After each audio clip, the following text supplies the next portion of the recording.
आप सभी का स्वागत है जनादेश 2024 और पल पल की अपडेट स्वदेश न्यूज आप तक पहुंचा रहा है। लगातार जो तस्वीरें हैं आपके टेलीविजन स्क्रीन पर आप देख सकते हैं और इस वक्त भी यही कहा जाएगा कि वो जो फाइट है वो लगातार बरकरार है। बड़े बड़े दावे आए इस पूरे इलेक्शन में, लेकिन ये बड़ा महत्वपूर्ण यहां पर हुआ कि आखिरकार किसकी जीत होगी। फिलहाल एनडीए जो है वो लगातार बढ़त बनाए हुए है, लेकिन इंडिया गठबंधन उस आंकड़े का पीछा लगातार कर रहा है। आप देख सकते हैं अपने टेलीविजन स्क्रीन पर हरियाणा की सीट्स देखिए। मध्य प्रदेश में एक बार फिर मैं आपसे कहूंगी कि भारतीय जनता पार्टी पूरी की पूरी 29 सीटों पर लीड लेकर चल रही है और लग रहा है कि यहां से एक बार फिर क्लीन स्वीप हो सकता है, क्योंकि जो एक थी वो भी यहां चली जाती है। उड़ीसा चले जाइए, उत्तर प्रदेश थोड़ा सा चौंकाने वाले नतीजे हैं। उत्तर प्रदेश के लिए बड़ा महत्वपूर्ण हुआ कि पिछली बार जो सीटें थी वो आधे से भी कम, यानी आधे पर आकर रुक जाना मामला, ये कहीं ना कहीं उत्तर प्रदेश के लिए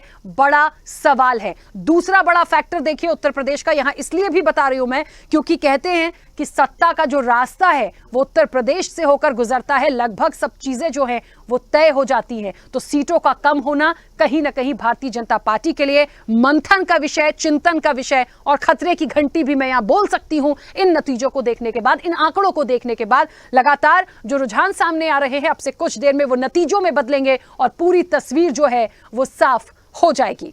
और इस वक्त की एक बड़ी खबर आपको दिखा रहे हैं। लगातार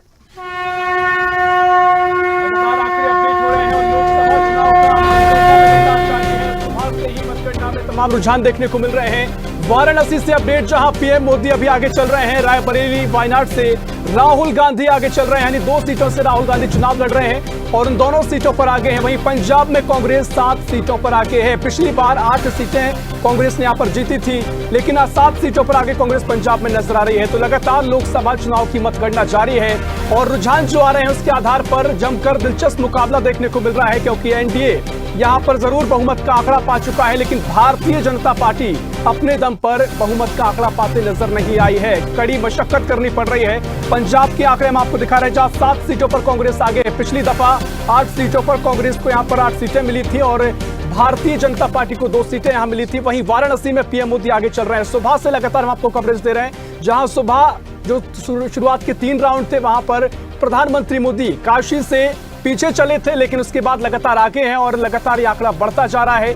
पंजाब में कांग्रेस को 7 सीटों पर बढ़त दिखाई दे रही है। तो देश भर में ही लगातार जो 542 सीटें हैं, मतगणना उनको लेकर लगातार जारी है और 542 सीटों में 298 के आंकड़े पर एनडीए पहुंच चुका है। इंडिया गठबंधन 228 पर है, कभी 230 से 35 पहुंच रहा है, कभी कम ज्यादा आंकड़ा हो रहा है, लेकिन लगातार जो है मतगणना वो जारी है। और निश्चित तौर पर देखिए ये जो आंकड़े आपके सामने हैं, लगातार जैसा कि मैंने पहले भी कहा, ये कहीं ना कहीं एक फाइट है। इंडिया गठबंधन के लिए कहेंगे कि थोड़े से अभी तो नहीं कह सकते कि सब बहुत खुश हैं, लेकिन उनको इस चीज की खुशी जरूर होगी कि वो एक फाइट में जिस तरीके से पूरे गठबंधन के साथ थे, उस तरह से जो आंकड़े सामने आ रहे हैं, उनको अभी भी लगता है कि इंडिया गठबंधन की सरकार बनेगी। देखिए बहुमत का जो आंकड़ा है, वहां से जो प्लस माइनस चल रहा है, जब तक वो स्थिर नहीं होगा तब तक कुछ नहीं कहा जा सकता कि क्या होगा और किसकी सरकार बनेगी। कई हाई प्रोफाइल सीटें हैं, कई दिग्गज हैं और ऐसे में यह देखना बेहद महत्वपूर्ण होता है कि आखिरकार कौन जीत की ओर अग्रसर हो रहा है। छत्तीसगढ़ में आपको बता दें कि 11 सीटों में से बीजेपी 10 पर, कांग्रेस के पास 1 सीट जाती दिख रही है। पिछली बार जो नतीजे थे, जो तस्वीरें थी, थोड़ी सी हटकर थी। इस बार कुछ और ही यहां पर जो नजारा है वो देखने को मिलता है। राजस्थान में मैं बिल्कुल कहूंगी कि कांग्रेस जो है थोड़ा सा प्लस लेकर चली है, क्योंकि वो सीटें वहां उनके पास नहीं थी और राजस्थान में खाता खुलना मुझे लगता है बड़ी बात होगी। ऐसी हिमाचल प्रदेश की बात करिए, उड़ीसा की बात करिए, गोवा की बात करिए, मिले जुले जो एक रुझान फिलहाल सामने आए हैं, जो सीटें आ रही हैं वो बहुत कुछ बयां कर रही हैं और ये एक कहते हैं ना एक दिलचस्पी, एक उत्साह जो है वो लगातार बना हुआ है राजनीतिक दलों के साथ साथ जनता जनार्दन का भी, क्योंकि उन्हीं का तो ये वोट था जो आज इस नतीजे पर अपनी सरकार को चुनने की तरफ आगे बढ़ रहा है। निश्चित तौर पर राखी जी, आपने जिक्र किया जिस तरीके से राजस्थान में ना सिर्फ कांग्रेस ने शुरुआत की है बल्कि अच्छी खासी बढ़त बनाई है, क्योंकि पिछली बार सभी सीटों पर सूखड़ा साफ यहां पर बीजेपी ने किया था, लेकिन इस बार अगर 10 सीटें भी अगर कांग्रेस के खाते में आती दिख रही हैं तो वाकई में कांग्रेस के लिए बड़ी बढ़त है। और यही वजह है कि 228 के आंकड़े पर जो इंडिया गठबंधन पहुंचा है। और साथ ही अब सभी की निगाहें, अगर ये जो हम रुझान देख रहे हैं, अगर ये जो ट्रेंड दिखाई दे रहा है, अगर यही नतीजे होते हैं तो सभी का जो विपक्षी गठबंधन इंडिया है उसके जो कहे कि ध्यान होगा, पूरी कोशिश होगी कि कहीं ना कहीं टीएमसी से बात की जाए। और जिस तरीके से नीतीश कुमार का अपना एक अलग अंदाज रहा है, वहां पर भी कोशिश की जाएगी इंडिया गठबंधन के द्वारा कि उनसे भी बातचीत की जाए, क्योंकि दिलचस्प मुकाबला फिलहाल दिखाई दे रहा है। और 272 का जो जादुई आंकड़ा है, ना तो बीजेपी के पास फिलहाल है, ना इंडिया गठबंधन के पास है, लेकिन एनडीए की सरकार फिलहाल यहां से बनती हुई दिखाई दे रही है। मुझे ऐसा लगता है ऋषभ, यहाँ पे एक बड़ा महत्वपूर्ण फैक्टर महाराष्ट्र को लेकर है जो मैं समझ पाई हूँ। महाराष्ट्र में शायद उम्मीद ऐसी की नहीं गई होगी, क्योंकि महाराष्ट्र की सियासत बहुत अलग चलती है। और सबसे बड़ी बात की फैक्टर्स देखिए, चाहे मैं उद्धव ठाकरे की तरफ चले जाऊं, मैं एकनाथ शिंदे की बात कर लूं, कितनी उठापटक और तमाम चीजें हुई। यहाँ पर जो आंकड़े हैं कि आप देखिए 17 के करीब, जो अभी तक का अपडेट मेरे पास आया, महाराष्ट्र का 17 सीटें जाती हैं, 30 सीटें कांग्रेस या इंडिया की तरफ जा रही है क्योंकि गठबंधन है। तो मुझे लगता है ये उलटफेर की मुख्य वजह क्या हो सकती है? बातें बहुत है, दावे बहुत है, बहुत सारे मुद्दों ने काम किया, तो मुद्दे तो देश की सरकार के लिए थे, लेकिन मैंने हमेशा डे वन से एक बात यहां पर हमने नोटिस की और कही भी, ऋषभ, की हर स्टेट की अपनी एक स्ट्रेटेजी भी काम करती है, वहां की सियासत काम करती है। और ऐसे में जो पूरे नतीजे आए, क्योंकि मुद्दों पे देखिए ना, क्या हम देख पा रहे हैं कि ये फाइट जो है, अभी हम ये भी नहीं कह सकते कि ये बेरोजगारी पर वोट गया, या हम कहते भ्रष्टाचार पर वोट गया, या जातिगत जनगणना का फैक्टर आया, या फिर विकसित भारत संकल्प की बात हुई। तो ये ओवरऑल जो चीजें हमें दिख रही हैं, ये दर्शाती हैं कि अपने अपने स्टेट से जो नतीजे आए हैं, वहां की जो पृष्ठभूमि और स्ट्रेटेजी है, प्लस कैंडिडेट जो हैं, वो बेहद महत्वपूर्ण भूमिका निभाते नजर आए हैं। निश्चित तौर पर देखिए, यहाँ पर देखना भी दिलचस्प होगा कि क्या कुछ मुद्दे हैं, क्या कुछ आगे चीजें हैं जो फैक्टर रहे हैं जिसके चलते परिणाम देखने को मिल रहे हैं। ये देखना बड़ा दिलचस्प होगा। और मुझे लगता है सभी जो राजनीतिक दल है वो भी मंथन करना उन्होंने शुरू कर दिया है। बिल्कुल ठीक है। और इस वक्त आपको बता दें कि हमारे साथ कई मेहमान इस चर्चा में जुड़ गए हैं। सबसे पहले आपका परिचय कराएंगे, भारतीय जनता पार्टी का पक्ष रखने के लिए प्रियंका दुबे हमारे साथ जुड़ी हैं। प्रियंका जी, बहुत स्वागत चर्चा में जुड़ने के लिए। कांग्रेस का पक्ष रखने के लिए डॉक्टर शिल्पा देवांगन हमारे साथ जुड़ी है। शिल्पा जी, आपका भी बहुत स्वागत है। और मुझे लगता है सबसे पहले शुरुआत में शिल्पा जी आपसे इसलिए क्योंकि मैं अभी आप दोनों को बीजेपी कांग्रेस नहीं, मैं एनडीए और इंडिया गठबंधन जैसे देखूंगी आप दोनों को, क्योंकि ओवरऑल पूरी जो एक कैलकुलेशन हम करने बैठे हैं। तो शिल्पा जी, मुझे लगता है पर्टिकुलर मैं छत्तीसगढ़ को आपसे इसलिए पूछूंगी क्योंकि आप वहां से ताल्लुक भी रखती हैं। जो आंकड़ा आया है अभी छत्तीसगढ़ का, कहां कमी रह गई, या आपको लग रहा है कोई और फैक्टर काम किया, और प्लस जो ओवरऑल सिनेरियो सामने आया? देखिए, छत्तीसगढ़ में जो मतदान हुए थे वो पहले दूसरे चरण में मतदान हुए थे। तो शुरुआती दौर में मुझे लगता है जहां तक जो इंडिया गठबंधन की जो पूरा विजन था, हालांकि हमने जनता की समस्याओं को मुद्दा बनाकर उनके समाधान करने के हिसाब से ही चुनाव लड़ा। इस बीच में भारतीय जनता पार्टी ने पूरी कोशिश की कि मुद्दों से भटकाया जाए और किस प्रकार से भटकाया जाए। आपने भी देखा है कि किस प्रकार से बीच में मीट मछली मुसलमान मंगलसूत्र की बात वाले आते थे। खैर, वो चुनाव के बीच की बातें हैं। परंतु पहले दूसरे चरण में छत्तीसगढ़ में शायद बूथ स्तर पर इंडिया गठबंधन का विजन पहुंचना नहीं पहुंच पाया होगा। मुझे लगता है कि इसलिए सीटें कम हुई हैं। अदरवाइज जब पूरा विजन पूरे देश की जनता तक पहुंचा, और इतना अच्छा और शानदार विजन जब पहुंचा कि किस प्रकार से देश में जो इन दशक में डिस्ट्रेस का, डिस्ट्रप्शन का, डिवाइड का शासन काल रहा है, उससे किस तरीके से आजादी मिला जाए और किस तरीके से मुक्त किया जाए इन सब समस्याओं से। तो ये विजन जब जनता तक पहुंचा तो जनता ने भरपूर वोट किया है इंडिया गठबंधन को। निश्चित तौर पर देखिए, यहाँ पर छत्तीसगढ़ में जो भी आपकी वजह रही, आप उस पर मंथन कांग्रेस जरूर करेगी। लेकिन प्रियंका जी भी हमारे साथ जुड़ी हुई। प्रियंका जी, आपके पास आऊंगा। जिस तरीके से आंकड़ा जो देखने को मिल रहा है, मुझे लगता है कि भारतीय जनता पार्टी को भी उम्मीद नहीं होगी, क्योंकि 400 पार का नारा इतना गूंजा। क्या वजह आप मानती है कि जो आंकड़े एनडीए की बहुमत तो दिखाई दे रही है, लेकिन बीजेपी बहुमत से काफी दूर नजर आ रही है? देखिए, अगर अभी हम कहा जाए 400 पार का जो नारा था वो जनता के द्वारा सेट किया गया था, और उसी को इनिशिएटिव लेकर के भारतीय जनता पार्टी ने अपनी रणनीति को तैयार किया था। तो बूथ स्तर पर जैसे कार्य किए गए, बूथ विजय अभियान हो चाहे लाभार्थी वंदन अभियान हो, जिसके माध्यम से अलग अलग जनता से संपर्क किया गया और उन्हीं की जन आकांक्षाओं को, उन्हीं के सुझावों को ध्यान में रखते हुए हमने अपना मैनिफेस्टो भी तैयार किया। तो ये जो कुछ भी अभी अगर हम देखें परिस्थितियां जैसी बनी हुई हैं अभी, तो एनडीए गठबंधन के माध्यम से तो हमें जनता का आशीर्वाद पूरा मिला है। जैसे कहा कि घटक दल भी अलग अलग क्षेत्रों में, अलग अलग राज्यों में कार्य करते हैं। जैसे मध्य प्रदेश में क्लीन स्वीप का हमने कोशिश करी थी, क्लीन स्वीप हुई भी मध्य प्रदेश की अगर हम बात करते हैं। छत्तीसगढ़ में भी काफ़ी अच्छा हम लोग को फीडबैक मिला। अभी जैसे हमारी बहन कह रही थी कि राजस्थान की अगर हम चर्चा करते हैं, राजस्थान में सत्ता परिवर्तन हुआ है, इसके पहले कांग्रेस के हाथ में सरकार थी, अभी मध्य प्रदेश भाजपा के हाथ में जो सरकार आई है, तो सरकार का जब परिवर्तन होता है तो कुछ विषय ऐसे रहते हैं जिन पे टच कर पाना कुछ महीनों में संभव नहीं हो पाता है नए मुख्यमंत्री के लिए, तो उनके भी कुछ फैक्टर्स रहते हैं। लेकिन देखिए तमाम मुद्दों का जिक्र जरूर होगा, लेकिन राम मंदिर का जिक्र जमकर हुआ था। इस बार कहा जा रहा था कि भारतीय जनता पार्टी राम मंदिर के बलबूते बड़ा आंकड़ा हासिल कर लेगी, लेकिन उत्तर प्रदेश में जो स्थिति देखी है बिल्कुल भी असर राम मंदिर का देखने को नहीं मिला। देखिए अगर इस बारे में अगर हम बात करें तो जिस समय 1992 में जब राम मंदिर का आंदोलन हुआ था बहुत बड़े स्तर पे, जब उसका बिल्कुल नरसंहार भी हुआ, गोलियां भी चलाई गई, बहुत सी जनहानि भी हुई, लेकिन अगर हम बात देखें उस समय सपा की सरकार बनी थी। अगर वहां पे जो जीत के आए थे स्थानीय स्तर पर वो सपा के नेता थे। तो जहां पे कई बार जब स्थानीय विषय होते हैं, जिसको आज अंबेडकर अगर कहते हैं, तो डेमोक्रेसी भी वहां की चेंज है। अगर हम बात करें जो अयोध्या जी की हम बात करते हैं, अयोध्या जी और अयोध्या जी के आसपास की जो डेमोक्रेसी है उसका भी फैक्टर्स उन चीजों पे कार्य करता है। रही बात राम मंदिर हमारे लिए आस्था का विषय था, आज भी है और आगे भी रहेगा। भारतीय जनता पार्टी जब भी चुनाव में उतरी है तो सिर्फ राम मंदिर के विषय को लेकर नहीं उतरी है। 370 हमारा राष्ट्र का विषय था, राष्ट्र की अस्मिता का विषय था। 370 पे हम कायम रहे। आज राम मंदिर की बात करते हैं, हम उस पे कायम रहे। नारी वंदन अधिनियम के माध्यम से अगर हम बात करें तो महिलाओं का वोट प्रतिशत, अगर हम आज पूरे कैलकुलेटिवली अगर पूरे इलेक्शन को देखते हैं तो महिला का मत प्रतिशत बढ़ा। तो वो सब चीज़ें भी फैक्टर्स भी काम कर रही हैं।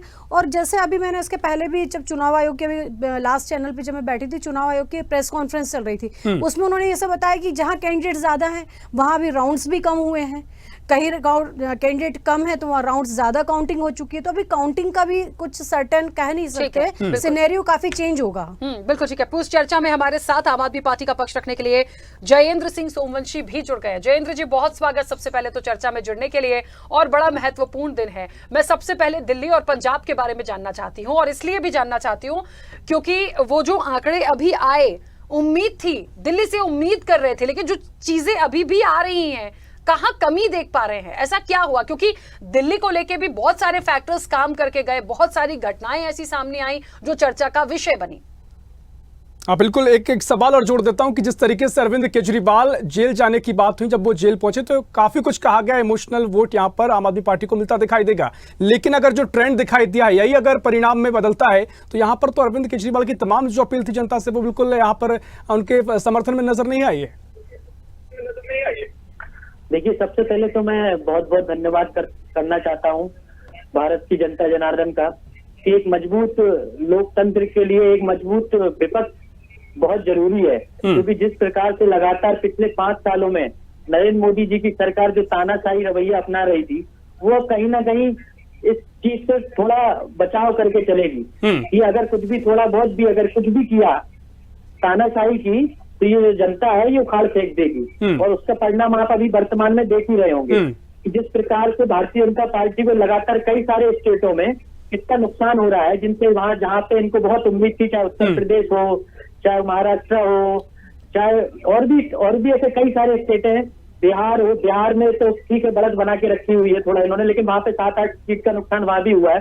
तो लगातार आज जो दिन है नुकसान का, जो भारतीय जनता पार्टी का है। और आप देख रहे हैं कि लगातार जो इंडी गठबंधन की अभी तो क्या है 2-2:30 बज रहा है, अभी भी काउंटिंग में बहुत समय बाकी है और कई सारी सीटें तकरीबन 70-80 सीटों पे लगातार 5,000-10,000 का मार्जिन चल रहा है। तो अभी हम इस परिणाम पे नहीं आ सकते हैं कि अभी एनडीए को पूर्ण बहुमत मिल गया है। और भारतीय जनता पार्टी तो बहुमत से तो बहुत दूर हो चुकी है इस समय, अगर वर्तमान में देखा जाए तो। क्योंकि ये जो चुनाव जो बार बार भारतीय जनता पार्टी की सरकार जो कि बार बार कहीं मंगलसूत्र पे ले जा रही थी, कहीं हिंदू मुस्लिम पे ले जा रही थी, कहीं मटन पे ले जा रही थी, कहीं किसी आलतू फालतू मुद्दों पे ले जाना चाहती थी, लेकिन भारत की जनता ने बता दिया कि ये जो चुनाव है वो मुद्दों का चुनाव बनेगा, वो रोजगार का चुनाव बनेगा, वो महिलाओं की सुरक्षा का चुनाव बनेगा, वो इकोनॉमी का चुनाव बनेगा। ठीक है जयेंद्र जी, इसके साथ एक महत्वपूर्ण बात है, पंजाब में लीड लेंगे थोड़ा सा। मैं इसलिए पूछ रही हूँ कि 8 सीटों पर तो पहुंचे हैं, 8 का मार्जिन लगभग पहले भी था, आम आदमी पार्टी 1 पर थी, लेकिन मुझे ऐसा लग रहा है यहाँ कुछ मिल पाएगा, क्योंकि जो एक आंकड़े हैं, जो सीटें फिक्स है सर, उस 14 का हम क्या कर सकते हैं? नहीं, बिल्कुल अभी पूर्ण रूप से परिणाम तो नहीं आए, लेकिन ये जरूर है कि जहां तक हो सकेगा परिणाम पक्ष में ही रहेगा। आप निश्चिंत रहिए, थोड़ा धैर्य रखिए, 2-3 घंटे का और समय है, 2-3 घंटे में पूरी तस्वीर साफ हो जाएगी। जो कुछ सीटें जो फंसी चल रही वो भी क्लियर हो जाएंगी। देखिए, लेकिन धैर्य जरूर रख रहे हैं, लेकिन उतना अंतर जो है उन सीटों पर दिखाई नहीं देता कि आगे कुछ ज्यादा परिणाम बदलेंगे, क्योंकि जो ट्रेंड सेट हुआ है वो तो यहाँ पर कहीं ना कहीं परिणाम तक का जो इशारा कर रहा है। लेकिन देखना बड़ा महत्वपूर्ण होगा और सभी धैर्यपूर्वक देखेंगे भी कि क्या कुछ आगे परिणाम रहेंगे। चर्चा को आगे बढ़ाएंगे। शिल्पा जी, मैं आपके पास आ रहा हूँ। जिस तरीके से कांग्रेस की पूरी रणनीति रही, उत्तर प्रदेश में भी हमने देखा काफी कुछ कांग्रेस ने हासिल किया है, जो कि वहां पर पिछली बार 1 सीट थी और यहाँ पर तकरीबन 8 सीट पर आगे चलते दिखाई दे रहे हैं। तो क्या कुछ आप मुद्दे मानते हैं, क्योंकि भारतीय जनता पार्टी के तमाम मुद्दे यहाँ पर, चाहे प्रधानमंत्री की मोदी के बयान का जिक्र आप करते थे, मंगलसूत्र का जिक्र हो, क्या कुछ मुद्दे आप कांग्रेस की ओर से देख रहे हैं जो यहाँ पर काम कर गए? देखिए, विपक्ष होने के नाते समस्त दलों ने एकजुटता दिखाई है, एक संगठन का रूप लिया है, और इन पूरे जो विपक्ष दल जो एक साथ हुए हैं, उनका सिर्फ एक ही मुद्दा था कि पिछले 10 साल से जिस प्रकार से भारत में संविधान खतरे में आ गया, लोकतांत्रिक मूल्यों की हत्या हो रही थी, उन सभी को बचाने का एकमात्र उद्देश्य था। और इसके साथ साथ आप देखिए किस तरीके से बेरोजगारी 45 वर्षों में उच्चतम दर पर अभी पहुंच गई थी, मूल्य वृद्धि हुई, महंगाई बढ़ गए, किसानों के साथ किस तरीके से धोखा हुआ, ये सभी स्थायी नौकरियों में आप देख लीजिए, नौकरियां नहीं दी जा रही थी, जबकि वैकेंसी सेंट्रल में खाली थी। नोटबंदी एक बहुत बड़ा गलत डिसीजन साबित हुआ, अर्थव्यवस्था गड़बड़ा गई, श्रमिकों को कोविड के टाइम में लॉकडाउन के प्रभाव आप खुद ही देख रहे हैं, चुनावी बॉन्ड आपने देखा, महिलाओं के खिलाफ कितने अपराध बढ़ गए ये आपने देखा, लोकतंत्र स्वरूप को जिस तरीके से बाधित कर सकते थे 10 साल में मोदी सरकार ने किया। तो ये जनता समझ गई कि किस तरीके से लोकतांत्रिक मूल्यों की हत्या की गई है, और निश्चित रूप से जब हमने इन सब चीजों को, इन समस्याओं को जनता के सामने रखा, तो जनता जो झेल रही थी वो उसने विश्वास किया कि वाकई में ये समस्याएं हमारे देश के साथ है, हमारे लोगों के साथ है, हमारे किसानों के साथ है। ठीक है शिल्पा जी, लेकिन एक महत्वपूर्ण बात एक और, आप तमाम मुद्दों का जिक्र हो रहा है, लेकिन जिस तरीके से हमने देखा, चाहे भूपेश बघेल हो या आपके वरिष्ठ नेता, दिग्गज नेता दिग्विजय सिंह हो, जो मध्य प्रदेश में पीछे चल रहे हैं, लगातार सवाल उठाते आए थे कि ईवीएम में खेला हो रहा है, जिसके चलते जो स्थितियां बन रही हैं, तमाम विधानसभा चुनाव हो या फिर ईवीएम पर सवाल खड़े करते आए थे। लेकिन अब चूंकि परिणाम आपके पक्ष में दिखाई दे रहे हैं, देश भर में, पक्ष में तो ना कहें, लेकिन एक तुलनात्मक रूप से आप लगातार पिछली बार से अच्छा प्रदर्शन कर रहे हैं, तो क्या यहां पर ईवीएम अगर आप सवाल नहीं उठाते तो ये माना जाए कि आप जो पहले सवाल उठाते थे उसमें दम ज्यादा था नहीं? देखिए, सवाल जो उठाना है वो लोकतंत्र में मैं कह रहा हूं कि दोहरा मापदंड क्यों, दोहरा रवैया क्यों? अभिव्यक्ति करने की आजादी है, यही लोकतंत्र है। सबसे बड़ी डेमोक्रेटिक कंट्री में यही है कि यदि कुछ डाउट लग रहा है तो उसे बोला जाए, परंतु जब तक वो प्रूफ नहीं हो जाता, मैं मानती हूँ कि जब तक प्रूफ नहीं होगा तब तक के वो एक डाउट की कंडीशन और एक आरोप की कंडीशन रहेगी।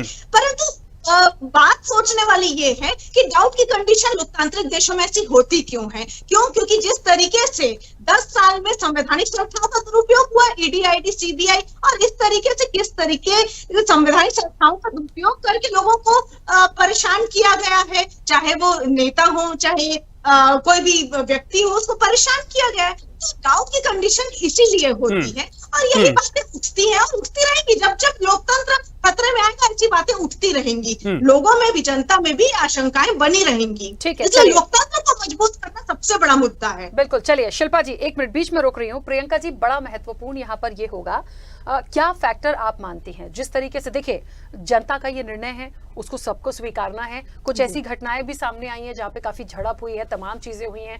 मैंने उन तमाम चीजों के लिए आज कहा ये लोकतंत्र के लिए अच्छा नहीं है। देखिए, जो आया है उसको स्वीकारना है। एक समय वो भी था जब कुछ नहीं मिलता था, बिल्कुल एक तरफा मतलब एक लहर जैसी काम किया करती थी। इस बार ऐसा लगता है कि एनडीए वर्सेस इंडिया गठबंधन में वो फाइट अभी भी चल रही है। क्या मानती हैं, ऐसा कौन सा मुद्दा रहा होगा जो कहीं ना कहीं इंडिया गठबंधन के फेवर की तरफ, फेवर इन द सेंस कि वो क्योंकि फाइट में बने हुए हैं, वरना कहा तो ये जा रहा था कि 100 से सिमट जाएंगे, कहा जा रहा था कि बीजेपी 400 प्लस चली जाएगी। मुझे लगता है जनता ने एक ये भी कहा गया था कि साइलेंट वोटर है इस बार, तो वो साइलेंट वोटर अपना काम कर रहे हैं, मानती हैं? देखिए, अगर हम इसका अभी अध्ययन करें, जिस प्रकार से जो दल बदल हुआ, लोगों ने कांग्रेस के ऊपर से विश्वास खोया और दूसरी पार्टीज़ को ज्वाइन किया। खुद कांग्रेस का जो वर्टिकली डिवाइडेशन, अगर अपन आज़ादी के बाद से बात करते हैं, 61 टाइम्स तक हो चुका है। तो ये उन्हीं का डिवाइडेशन होना, फिर उन्हीं का वापस संगठित होना। बार बार ये लोग जो आरोप लगाते हैं, इलेक्टोरल बोर्ड की बात करते हैं, तो सेकंड लार्जेस्ट जो इलेक्टोरल बोर्ड को पेश कराने की बात है वो टीएमसी के नाम आता है, जो कि एक क्षेत्रीय पार्टी है। तो वो भी एक विचार करने वाली बात है। तो जो ये लोग आरोप लगाते हैं, भ्रष्टाचार और काले धन की जो ये चर्चा करते हैं, 351 करोड़ रुपए किसके घर से कैश मिले हैं, वो सभी को पूरा सर्वे देते। आलमगीर किसके नौकर हैं और किसके घर से करोड़ों रुपए कैश निकल रहे हैं, वो भी दिख रहा है। जनता हर चीज को समझ रही है आज की डेट में। और दूसरी चीज है विजिबिलिटी कैंडिडेट की होना, वहां पे आप किस टाइप से अपने एरिया में किस टाइप से काम कर रहे हैं। आज जनता चलिए प्रियंका जी मैं बीच में रोकूंगी। इस वक्त की बड़ी खबर आ रही है पटना से। बिहार में राजनीति सरगर्मी तेज हुई है। आपको बता दें कि जिस तरीके से लगातार रुझान सामने आ रहे हैं, बिहार में राजनीतिक सरगर्मी हुई तेज। रुझानों को लेकर बिहार में बढ़ी सियासी हलचल। डिप्टी सीएम हैं सम्राट चौधरी, उनसे नीतीश कुमार नहीं मिले हैं। नीतीश कुमार से संपर्क में अब इंडिया गठबंधन के नेता। देखिए, ये चर्चाएं और कयास पहले था कि बिहार में कहते ना कि टीएमसी खेला करती थी पश्चिम बंगाल में, ये बिहार का खेला कभी भी कुछ भी कर सकता है। नीतीश कुमार को सुना था और पूरी चर्चाओं में वो रहे थे। और एक बार फिर से देखिए, रुझानों को लेकर बिहार में सियासी हलचल तेज हुई है। डिप्टी सीएम सम्राट चौधरी से नहीं मिले हैं नीतीश कुमार और फिलहाल इंडिया गठबंधन के नेता जो हैं वो नीतीश कुमार के संपर्क में हैं। निश्चित तौर पर यहाँ पर देखिए, बिहार की जो दिलचस्प राजनीति होती आई है, एक बार फिर दिलचस्प तस्वीर कम से कम नजर आई है। क्योंकि अगर इसे भी रुझान कहा जाए, क्योंकि जिस तरीके से बिहार की सियासत हमने देखी है, नीतीश कुमार सियासत का केंद्र रहे हैं, कभी इधर तो कभी उधर, लगातार इसमें कहने में कोई गुरेज नहीं है। जिस तरीके से लगातार वो आगे भी चल रहे हैं, जेडीयू 15 सीटों के लगभग आगे चल रही है, 15 पर चुनाव भी लड़ रही है। अगर यहाँ से मजबूत स्थिति में है तो आगे क्या खेला हो सकता है, इस पर भी सवाल होगा। और मुझे तो लगता है कि जो इंडिया गठबंधन है, लगातार कोशिश भी होगी, क्योंकि इससे पहले लगातार गठबंधन में शामिल करने की कोशिश की गई। लेकिन फिलहाल अब जो है स्थिति नजर आती है कि यहां पर अगर नीतीश कुमार आगे क्या कदम उठाएंगे, हालांकि इसको लेकर कोई ऑफिशियली चर्चा ज्यादा नहीं है, लेकिन अगर वो सम्राट चौधरी से नहीं मिलते हैं तो कई सारे संकेत और सवाल खड़े होते नजर आ रहे हैं। चलिए, और इस वक्त आपको बता दें कि पटना से ब्यूरो चीफ हैं धर्मेंद्र कुमार हमारे साथ जुड़ गए हैं। धर्मेंद्र जी, क्या हो रहा है बिहार और पटना में? मुझे लगता है रुझानों के साथ साथ ये उत्सुकता बिहार की जनता और सभी लोगों में, हम सभी लोगों में जाग गई इस बड़ी ब्रेकिंग के बाद कि आखिरकार क्या इस तरह की जो बातें आई हैं वाकई हो रही हैं।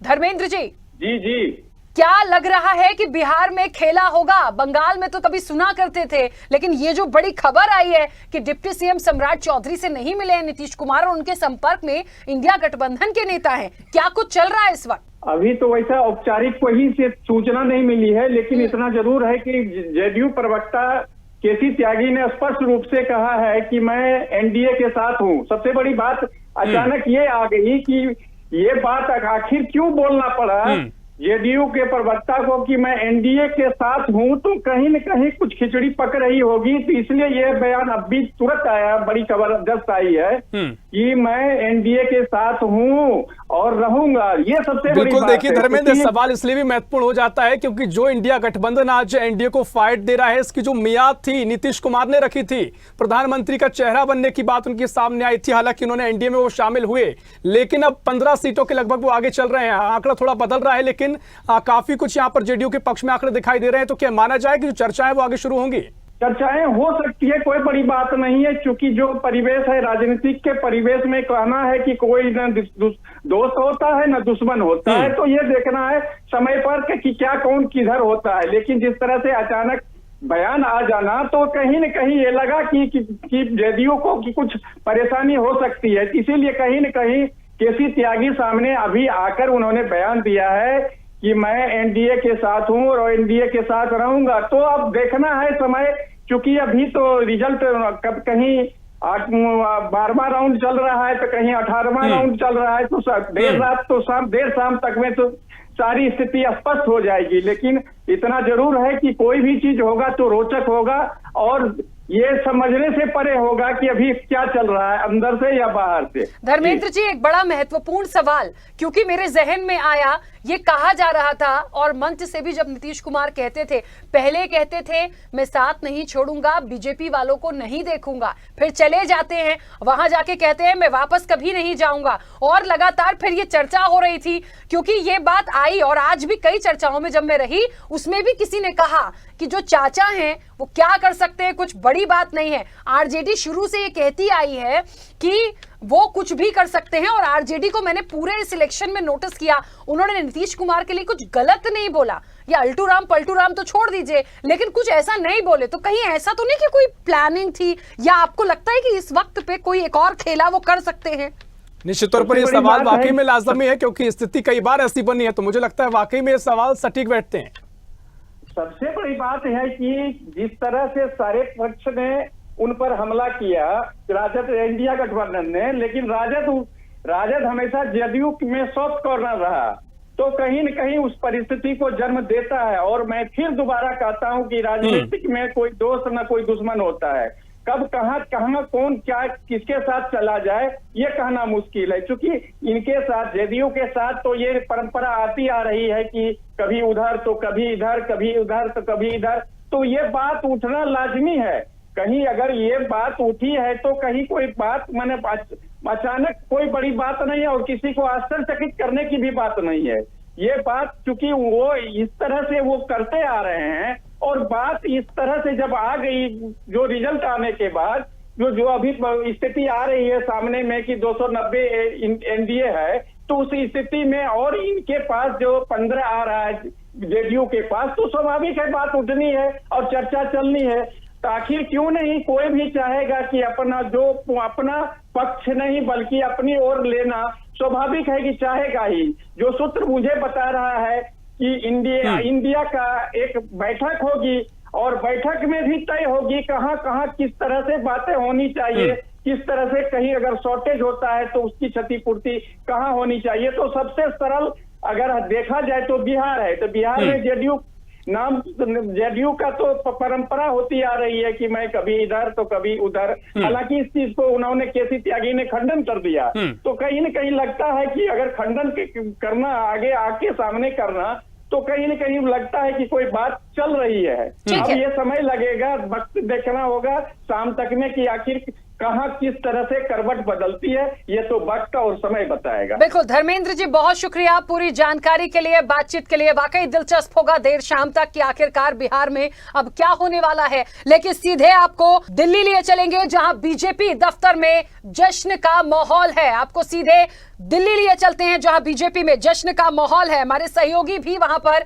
मनोज शर्मा मौजूद हैं। लेकिन बता दें कि दिल्ली की जिन सीटों का जिक्र हो रहा था, वहां पे जो बढ़त लगातार बनी हुई है वो वाकई बहुत कुछ बयां कर रही है। एक बार फिर से वही वाला 2019 का क्लीन स्वीप होता दिखता है। हमारे सहयोगी मनोज शर्मा हमारे साथ जुड़े। मनोज, लगातार जो फाइट है, अब मैं यहां फाइट भी कहूं उसे या नहीं, क्या देख पा रहे हैं?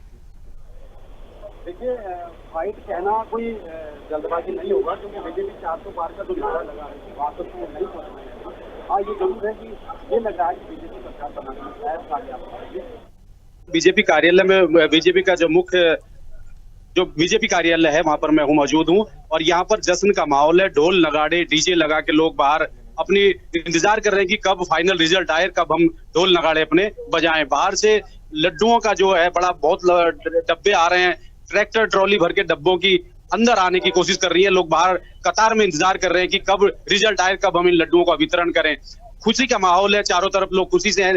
धीरे धीरे जैसे बढ़त बढ़ रही है वैसे वैसे लोग एंट्री कर रहे हैं, लोग अंदर आ रहे हैं। यहाँ मैं आपको दिखाना चाहूंगा कि जिस तरह से लोग पहले कम थे, अब धीरे धीरे जैसे रिजल्ट नजदीक आ रहा है लोग बढ़ रहे हैं, और बढ़ने के साथ साथ में लोगों के जो स्थानीय नेता हैं वो भी कहीं ना कहीं यहाँ पर पहुंच रहे हैं। मैं आपको एक नेता से ऐसी बात कराऊंगा जो पिछले 3 दिन से लगातार ऑफिस में अपना जो योगदान है वो दे रहे हैं, चाहे वो तन हो या मन हो या धन हो, जो भी जिस तरह से इनसे योगदान लिया गया, जैसे इन्होंने बताया है। मैं बात करूंगा, जैसे आज 300 तक आप लोग पहुंच गए हैं, 400 पार का आप नारा लगा रहे थे, क्या कहेंगे इस बारे में? हम 400 पार करके रहेंगे, ये हमारा एम है। और आने वाले 2029 में अब की बार नहीं तो अगली बार 400 पार होगा। 400 पार का जो नारा है ये लगातार अभी भी इस बात को बयां कर रहे हैं। मेरी अभी सुनील बराला साहब जो उत्तर प्रदेश में मुख्यमंत्री थे, उनसे भी बात हुई थी, उन्होंने भी साफ कहा कि 400 पार का जो हमारा नारा है उसको हम पार करके रहेंगे। देखना ये होगा कि वो 400 पार का नारा कितनी देर में पार ये लोग कर पाते हैं। जी निश्चित तौर पर देखिए उत्साह जरूर यहां पर कार्यकर्ताओं में है, क्योंकि तैयारियां भी हम कल से देख रहे थे कि तमाम तैयारियां, जो भी आंकड़े हों, जो भी नतीजे होते हैं, भारतीय जनता पार्टी की परंपरा है कि बीजेपी कार्यालय पहुंचते हैं और यहां पर जनता का आभार भी जताते हैं और कार्यकर्ताओं को भी कहीं ना कहीं और मोटिवेट करने की कोशिश की जाती है। फिलहाल जिस तरीके से वो 400 की बात कह रहे हैं, उनको पूछिए कि जिस तरीके से 400 का अभी नारा तो जो दिया था वो अभी तो कहीं दूर दिखाई देता है। हालांकि कहना जल्दबाजी होगा क्योंकि लगातार जो आंकड़े बदल रहे हैं, लेकिन क्या इतने आंकड़े बदल सकते हैं कि 400 पार जा सकते हैं? 400 पार का जो नारा आप लगातार लगा रहे हैं, 400 पार के नारे से अभी बहुत दूर हैं आप, तो कौन सा ऐसा नतीजा, कौन सा ऐसा ऐसी चीज है कि जो आप 400 पार कर पाएंगे? मेहनत और अपने काम से हम अपने 400 पार करेंगे। नहीं, मेहनत और लगन तो आपकी मतपेटियों में बंद हो चुकी हैं। अभी जैसे ये रुझान आ रहे हैं, इंडिया गठबंधन फाइट में है, हालांकि वो बात अलग है कि आप 300 पार पहुंच गए हैं, लेकिन 400 पार का जो आपका नारा था वहां पहुंच पाएंगे? आप नहीं पहुंच पाएंगे? बिल्कुल पहुंच पाएंगे और 2029 के चुनाव में हम 400 पार भी कर लेंगे, क्योंकि हमने जो कार्य करे हैं वो हमारे स्थल पे हैं। ऐसा नहीं हमने कागजों में काम करे हैं, हम पूरा काम स्थल पे लेके चलते हैं, कागजों में काम लेके नहीं चलते जैसे और सरकार लेके चलती है। सब मोदी जी का 400 पार का नारा सब कार्यकर्ताओं के मन में रचा बसा है। वो 400 पार की रट को बिल्कुल भुलाना नहीं चाहते हैं।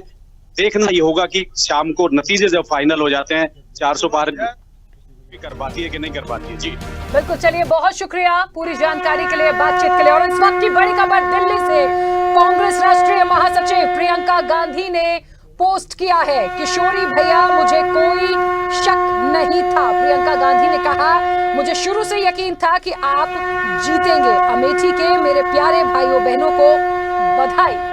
इस वक्त की बड़ी खबर दिल्ली से, जहां कांग्रेस की राष्ट्रीय महासचिव प्रियंका गांधी ने एक पोस्ट किया है। अमेठी के लोगों को एक धन्यवाद भी उन्होंने दिया, बधाई उन्होंने दी। किशोरी भैया मुझे कभी कोई शक नहीं था, उन्हें यानी यकीन था। उन्होंने कहा है उस कैंडिडेट के लिए, उस प्रत्याशी के लिए कि मुझे यकीन था कि आप यहां से जीत दर्ज करेंगे।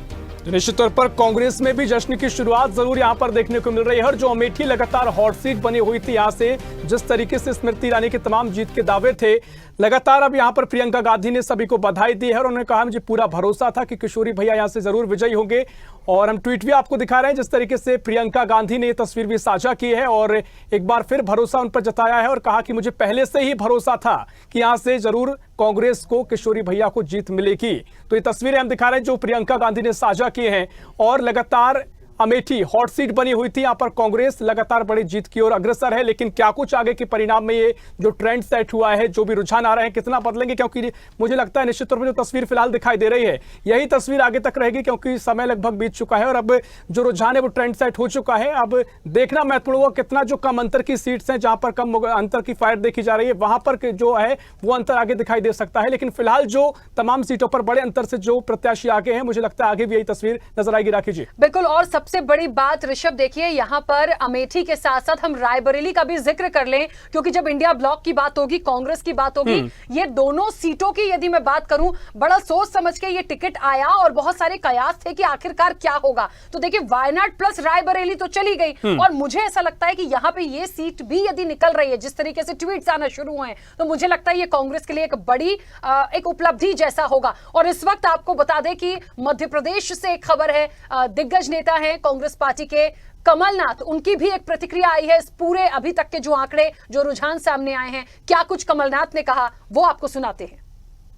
ये जो छिंदवाड़ा की जनता का फैसला है, मैं स्वीकार करता हूँ। जो आज इंडिया के रुझान आए हैं, ये बहुत ही बढ़िया है और इंडिया को दूसरों के साथ मिलकर गवर्नमेंट बनाने का प्रयास करना चाहिए। 400 पार की बात कर रहे थे, लेकिन 400 पार, ये तो अभी 230 पार करें पहले।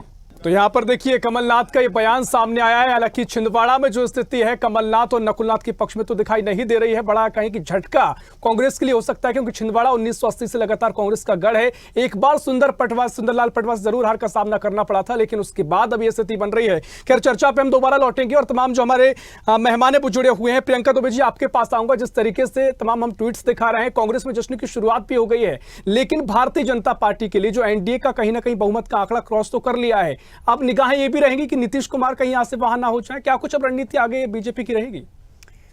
देखिए, जो भी है, जैसे पहली चीज तो अभी बहुत सी सीट्स हैं जिनमें मार्जिन बहुत कम है, डिफरेंस बहुत ज़्यादा नहीं है जिसको हम कह सकें कि आगे फाइट नहीं दी जा सकती। तो अभी बहुत जल्दी किसी नतीजे पे पहुंचना, या नीतीश कुमार जी का जैसा आपने खुद ने कहा कि उनकी पार्टी के साइड से खंडन भी आ चुका है, तो अभी बेवजह उस चीज़ को लेकर एक हाइप क्रिएट करना मुझे तो सही नहीं लगता। ना मैं उस पर कोई टिप्पणी अभी करना पसंद नहीं, फिलहाल वजह नहीं है बिल्कुल प्रियंका जी, लेकिन तो ऐसा हम देख चुके हैं, वो तस्वीरें नजर आ चुकी है कि उसके बलबूते ये सवाल किए जा सकते हैं। नहीं, तस्वीरें देखिए इसलिए हो सकता है कि जो प्रीवियस रिकॉर्ड उनका है बार बार इधर से उधर चेंज कर लेने का, इस कारण आप लोग का शंका करना वाजिब भी है, परंतु उस पे अभी हमारा टिप्पणी करना उचित मैं नहीं समझती। आप भी समझ सकते हैं इस चीज को कि घटक दल हैं हमारे, अभी उन्होंने क्या रणनीति अपनी बनाई है और किस रणनीति से वो हमारे साथ में आए थे, ये भी है। और रही बात भारतीय जनता पार्टी के पास, उन्होंने खुद ने भी पहल करी थी और रूलिंग गवर्नमेंट से अलग हट करके वो हमारे साथ में वहाँ पर आए,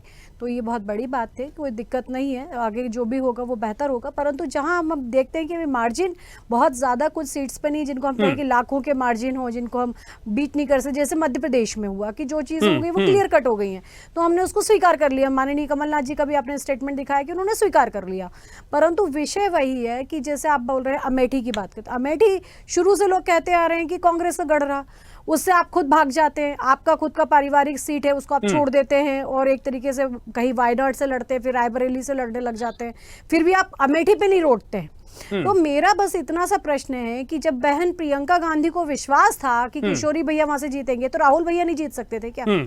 उनके ऊपर दाव क्यों नहीं खेला गया? मतलब आप मानती हैं कि कहीं ना कहीं वो आपकी पारंपरिक सीट जिसको आप अपना गढ़ मान लिया था, वो अब गढ़ और जो किले हैं वो ध्वस्त हो चुके हैं। अब आम जनता, आम नागरिक, आम कैंडिडेट के ऊपर फोकस करने लगी, किसी की बंधुआ या किसी की गुलाम या अंध नहीं है, उनको जो निर्णय लेना है जो उनके हित में है वो निर्णय लेते हैं। तो ये चीजें जो इनके हम कह सकते हैं, अभी जैसे और बात की गई दिल्ली की बात जैसे हम कर रहे थे, कांग्रेस बड़ी खुश हो रही है कि दिल्ली में ऐसा वैसा ये जो भी था। प्रियंका जी, 1 मिनट थोड़ा सा मैं आपका समय लेना बस चाहूंगी। 1 मिनट मैम, इससे बड़ी खबर नहीं हो सकती। मैं वापस आप ही को मौका दूंगी। इस वक्त की बड़ी खबर, उत्तर प्रदेश में बड़ा उलटफेर देखने को मिल रहा है। समाजवादी पार्टी 36 सीटों पर बढ़त बनाए हुए है, कांग्रेस को 7 सीटों पर मिली बढ़त, बीजेपी के हाथ अभी तक महज 33 सीट आई है। उत्तर प्रदेश जहां से सत्ता का रास्ता तय होता है, सबसे ज्यादा सीटें यहाँ 80 सीटें मायने रखती हैं, और मुझे लगता है यहीं पे यदि उलटफेर देखने को मिलता है तो आप देखिए कि देर शाम तक क्या कुछ होगा, शायद कोई अंदाजा नहीं लगा सकता। एक बार फिर से आपको बताएंगे, समाजवादी पार्टी जो है वो 36 सीटों पर बढ़त बनाए हुए है, कांग्रेस 7 सीटों पर बढ़त बनाते हुए है, क्योंकि यहाँ गठबंधन में उत्तर प्रदेश में समाजवादी पार्टी और कांग्रेस थी और बीजेपी के हाथ महज अभी 33 सीट आई हैं। 2019 मुझे यहाँ पे ऋषभ याद आ रहा है कि वो 64-65 जो सीटें हुआ करती थी, यहाँ उसके आधे पे हम हैं, तो कहीं ना कहीं आधे पे आ जाना यानी कुछ ना कुछ फैक्टर उत्तर प्रदेश में कहीं तो बड़ी कमी भारतीय जनता पार्टी से हुई है। निश्चित तौर पर 36 सीटों पर यहाँ पर अगर समाजवादी पार्टी आगे है और 7 सीटों पर कांग्रेस आगे है, तो कुल मिलाकर 43 का आंकड़ा पहुंच जाता है। 80 सीटों में से 43 पर इंडिया गठबंधन आगे दिखाई दे रहा है, तो भारतीय जनता पार्टी के पास क्या कमी रह गई, मुझे लगता है निश्चित तौर पर इस पर मंथन जरूर किया जाएगा। लेकिन राखी जी, क्या कुछ आप देख रहे हैं यहाँ से, क्या अब जो गठजोड़ की जोड़ तोड़ की यहां से सियासत शुरू होगी? क्योंकि जो अभी की जो मुकाबला देखने को मिल रहा है, अगर यही परिणाम में बदलते हैं तो मुझे लगता है कि सरकार बनाने के लिए तोड़फोड़ की कोशिश तो इंडिया गठबंधन की ओर से भी की जाएगी, क्योंकि बीजेपी के पास भी पूर्ण बहुमत नहीं है। एनडीए के पास जो कहें कि दल हैं, अगर टीएमसी का जिक्र कर लें, अगर 30 सीट पे वो आगे चल रही है, अगर वो इंडिया गठबंधन में आ जाती है, यहां अगर नीतीश कुमार की चर्चा है वो आ जाते हैं, तो क्या कुछ आप स्थिति आगे देख रही हैं? बिल्कुल, देखिए ऋषभ, एक बड़ा महत्वपूर्ण फैक्टर है, कहते हैं ना कि यदि बहुमत पे आप हैं, स्थिरता है तो आप निश्चिंत हैं, लेकिन यदि अस्थिरता है तो वहां पे कुछ भी हो सकता है। ये हम पहले भी चर्चाओं में बात करते थे कि यदि मार्जिन जो है या जो आंकड़े वो 50-50 हुए तो बीजेपी बिल्कुल तोड़फोड़ करने में पीछे नहीं रहेगी, क्योंकि सरकार बनानी है भाई, और सरकार के लिए राजनीति है। अभी तमाम जो पैनलिस्ट हमारे साथ जुड़ रहे हैं वो खुद कहते हैं राजनीति के लिए देखिए कुछ भी हो सकता है। तो जब बीजेपी कर सकती है तो इंडिया ब्लॉक क्यों नहीं करेगा? हम इस पर अभी कोई टिप्पणी नहीं कर सकते कि वो क्या एक्शन लेंगे। हो सकता है एक बहुमत एक तरफा भी चला जाए, लेकिन फिलहाल जो फाइट चल रही है बीजेपी के जिन आंकड़ों को इंडिया गठबंधन लगातार पीछे एक रफ्तार के साथ चल के पकड़ रहा है, मुझे लगता है बेहद दिलचस्प। और जिस तरह से सातों चरण रोमांचक थे ना ऋषभ, बहुत सारी हमने बयानबाजी और बहुत कुछ सुना और हास्यास्पद भी बहुत सारी चीजें, मुझे लगता है ये नतीजे भी बहुत उत्सुकता और उत्साह वाले होंगे। सीधे चर्चा पर आते हैं। मैं शिल्पा जी, मुझे लगता है अमेठी रायबरेली, पिछली बार तो अमेठी छूट गई थी, लेकिन मुझे लगता है इस बार जिस प्लानिंग से चले हैं उम्मीद है, क्योंकि ट्वीट्स आना शुरू हो गए हैं, आशीर्वाद मिल रहा है, थोड़ी सी आप भी मुस्कुरा रही हैं।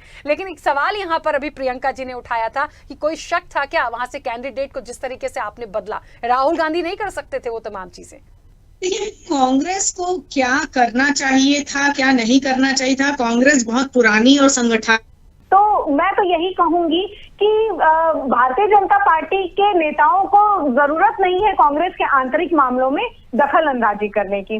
तो मुझे यही है कि जब जनता इंडिया गठबंधन के विजन को मान रही है, उन पर भरोसा कर रही है, तो निश्चित रूप से जनता आज इंडिया गठबंधन पर, कांग्रेस पर और समस्त दल, विपक्षी दल जो इंडिया अलायंस के साथ हैं, उन पर वो भरोसा कर रही है। ठीक है, चलिए वापस आएंगे। ऋषभ, मुझे लगता है प्रियंका जी अभी धीरे से कह रही थी उनको शायद ऐसा आपत्ति है कि उनको बहुत वक्त नहीं मिल रहा, लेकिन प्रियंका जी हमें बहुत सारी चीजों को कवर करना पड़ता है। आपने मुझे ब्रेक किया था और आपने कंटिन्यू करने के लिए कहा था। ठीक है, लेकिन आप ये भी देखिए कि सब लोगों को जब कवर अप करते हैं तो और भी गेस्ट बैठ रहे हैं, आप अपनी बात रख सकते हैं, आप अपनी बात पूरी कीजिए। अगर आप लोग बात करते हैं, जैसा कि कांग्रेस ने भी कहा कि जो भाजपा कांग्रेस जो भी डिसीजन लेगी वो कांग्रेस का संगठनात्मक निर्णय होगा, तो जो भारतीय जनता पार्टी करती है वो उसका संगठनात्मक निर्णय। फिर हर बात में भारतीय जनता पार्टी के ऊपर आरोप लगाना। आप लोग लोकतांत्रिक व्यवस्था पे बात करते हैं, 106 बार अगर अमेंडमेंट किए हैं तो संविधान में आप लोगों ने किए। अगर आपकी घटक दल की मैं बात करूँ तो 61 टाइम्स वर्टिकली कांग्रेस डिवाइड होती चली गई और उन्हीं को मिला करके आज आप इंडिया गठबंधन बनाते हैं, तो ये आपकी हार है, आपकी जीत, आपको खुद को मंथन करना चाहिए। इसके बाद अगर आप बात करने चाहते हैं नारी शक्ति, एक मिनट में आपको पूरा धैर्यपूर्वक सुन रही थी, अब आप भी सुन लीजिए, जो सच्चाई उसको सुनिए। अगर हम बात करते हैं आपके आधे से ज्यादा जेल में जाते हैं और बेल पे छूटते हैं, तो आप लोग सुप्रीम कोर्ट के ऊपर डिसीजन के ऊपर आप लोग ऑब्जेक्शन लेते हैं। अगर आप लोग अभी फाइट में नहीं होते तो आप लोग ईवीएम के ऊपर सवाल खड़े कर रहे होते। ईवीएम के ऊपर आपको सुप्रीम कोर्ट के डिसीजन मान्य नहीं होते। जब टीएमसी में वहाँ ओबीसी, अगर ओबीसी के सर्टिफिकेट्स को नल एंड वॉइड किया जाता है तो टीएमसी कोर्ट के ऊपर ऑब्जेक्शन ले लेते हैं। प्रियंका जी और शिल्पा जी प्लीज एक मिनट। तो आपकी दोहरी मानसिकता कब खत्म होगी, पहले ये बताइए। आप लोगों के माध्यम से मेरे बस कुछ सवाल हैं। जैसे टीएमसी में ममता बनर्जी ने कहा कि ओबीसी के जो सर्टिफिकेट्स रद्द किए गए उसमें वो कानून की व्यवस्था या सुप्रीम कोर्ट के ऊपर विश्वास नहीं रखती। जब ईवीएम के ऊपर डिसीजन आया था सुप्रीम कोर्ट का कि ईवीएम में कोई भी किसी टाइप का टैंपरिंग नहीं की जा सकती, वहां पर भी इन्होंने ये कहा कि हम सुप्रीम कोर्ट पे विश्वास नहीं रखते। परंतु आज 3 बजे तक जो आंकड़े आए हैं उसमें अभी तक इनका रुदाली रुदन अभी शुरू नहीं हुआ है ईवीएम को लेकर के। परंतु क्या ये एक तरफा हार रहे होते तो ये जिस तरीके से अभी अपना पक्ष रख रहे हैं, अपना विश्वास जता रहे हैं, क्या ये आगे 5 बजे तक या 6 बजे तक भी ये विश्वास रखेंगे? पहले इस चीज को ये लोग स्पष्ट करें। लोकतंत्र के ऊपर सवाल उठाने वाले लोग पहले ये बताइए कि इस लोकतंत्र में सबसे ज्यादा जो परिवर्तन हुए, अमेंडमेंट्स किए गए, वो किन के शासनकाल में किए गए?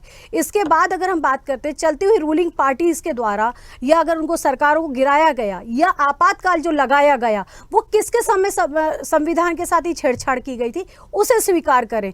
अगर इसके बाद हम बेटी की बात करते हैं, ठीक है, मैं मानती हूँ महिला सुरक्षा होनी चाहिए। यहाँ हम 2 बहनें भी बैठे और हमारे साथ में चैनल पे भी दूसरी बहन भी जुड़ी हुई है। नारी सुरक्षा विषय होना चाहिए, चाहे सरकार का हो चाहे विपक्ष का हो, परंतु ये बहुत ज्वलंत विषय है। परंतु जब दूसरे विषय पर बात उठाई जाती है तो क्या यह आप लोग का दायित्व नहीं बनता कि केरल से जो बहनें गायब हो रही थी उनके ऊपर विचार किया जाए, या वहां जो डेमोक्रेसी चेंज हुई है उसके ऊपर सवाल खड़े किए जाएं, उसके ऊपर चर्चा की जाए।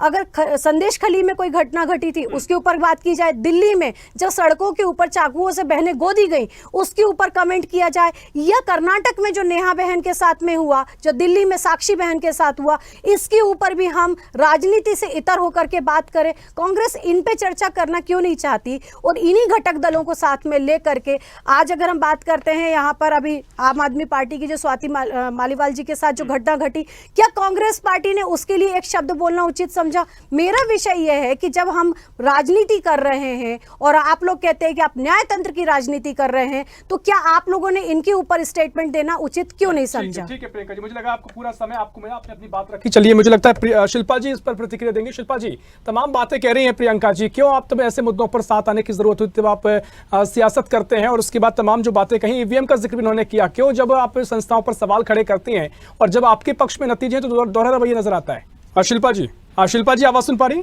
तो चलिए, शिल्पा जी संपर्क नहीं हो पा रहा है, लेकिन देखिए लगातार जो है चर्चा वो जारी है और लगातार जो मतगणना है वो जारी है। आंकड़े पल पल बदल रहे हैं, लेकिन जो ट्रेंड सेट हुआ है उसमें एनडीए को यहाँ पर बहुमत मिलता नजर आया है, लेकिन इंडिया गठबंधन लगातार कड़ी टक्कर यहाँ पर एनडीए को देता हुआ दिखाई दे रहा है। और निश्चित तौर पर पल पल की अपडेट जो है वो स्वदेश न्यूज आप तक पहुंचा रहा है, कहीं मत जाइएगा। फिलहाल सभी मेहमान जो हमारे साथ जुड़े थे उनका बहुत शुक्रिया हमारे साथ इस चर्चा में जुड़ने के लिए। देर शाम तक की बात है, मुझे लगता है पूरी स्थिति साफ हो जाएगी, लेकिन बेहद उत्साहजनक मुझे लगता है जो उत्साह लोगों का बना हुआ है वो बना रहे। बने रहिए स्वदेश न्यूज पर। छोटे से ब्रेक के लिए यहां पर रुके, ब्रेक के बाद भी जल्द लौटेंगे।